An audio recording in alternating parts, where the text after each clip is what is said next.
Welcome back. We are answering your questions about voting and Election Day 2020 with Guilford County Board of Elections Director Charlie Collicutt. Remember, you can text your questions to us and we will get you an answer. The number right there on the bottom of your screen, 336-379-5775. So Charlie, before we went to break, we got a text message asking if I need a voter ID to vote this year. I like to broaden that out and ask, what do voters need to bring with them to the polls to cast their ballots? Yeah, great question. Most voters don't need a single thing when they come to the polls. We hear about photo ID or a voter ID. Right now in North Carolina, that is not being implemented. Unless something were to change with some court decisions or something that we don't foresee, there's going to be no photo ID at the polls when you come vote. And someone's writing in about a witness on a mail-in ballot. We've heard a lot about that. Someone else needs to sign as a witness on your ballot. Can you explain what that means and who can be a witness? Sure. So when the voter gets their ballot, they're going to get a packet with a ballot with instructions, but also a return envelope that the ballot has to go back in, whether they're mailing it back in or dropping it off. On that envelope is a certification. The voter has to sign to swear that or affirm that that's their ballot inside, and then they have to get a witness that certifies that yes, the voter did do this process. The witness can be nearly anybody. It can't be a candidate, but it could be a family member, it could be a friend, it could be a notary, does not have to be notarized. It could be pretty much anybody can witness that ballot. And so both those signatures will have to be on the ballot for it to be counted. Gotcha. Someone's asking, what are the requirements to be a poll worker and what steps should be taken if they're interested in helping out? Right.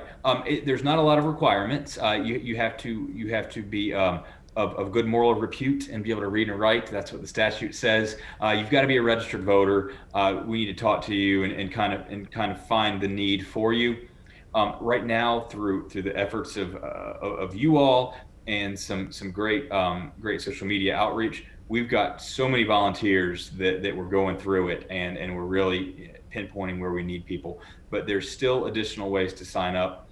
On our website, we're linking to something called Democracy Heroes, where you can sign up. Now, at this point, though, with nearly 2,000 volunteers on top of the poll workers that we always have, we're not going to be able to place everybody at this point. However, there are targeted areas of need that we may still need. So I encourage voters, if you're registered in Guilford County, to go find that, Google it, or go to our website, that Democracy Heroes, and we should be having that up for voters to use, or for applicants to use. Great. This question's very interesting. So I know that you sent out those absentee ballots starting on Friday, first state in the country to do so. Have you gotten any back, and when will those start being counted? Because I know when early voting starts, we start to see some numbers early on. Yeah, we've had a few. Not too many at all. Some of our military that are allowed to email ballots have been sending ballots back, and we've had a handful of voters walk in with their ballots, and so nothing quite yet, nothing like we'll see eventually. So we're seeing some. And as far as releasing results, we will not be releasing any tabulated results until election night. However, and I've talked about this in the past, the Board of Elections has meetings starting on Tuesday, on every Tuesday until the election, where if they want to, they can open up and start preparing to tabulate the ballots. But we will not be releasing any results at this time. So we've talked a lot about voting absentee or voting by mail up until this point, but I do want to touch on the safety measures being taken at polling places because early voting does start in October. Charlie, what are you doing to make sure that voters stay healthy when they come to vote? Yeah, we're doing a few things. A lot of it is in regards to PPE and social distancing. So we are going to try to get as much, whether tape or stickers or labels, and set out these areas where voters are supposed to stand or queue up in line so we can maintain that distancing. Additionally, the poll workers are going to be wearing masks, wearing shields, gloves. We're going to have the sneeze guard shields wherever we can. And we're going to be using disinfectant and wipes and sprays and hand sanitizer. We're going to be cleaning as many of the surfaces as we can that the voters touch or have to go through.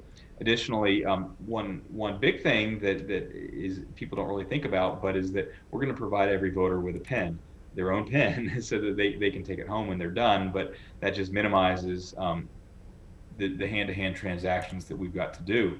But really, it's going to be providing this equipment, PPE, protective equipment, sanitizing as we go, sanitizing after the voters have used something. And then for voters that don't have a mask, we're going to have masks available that any voter can have.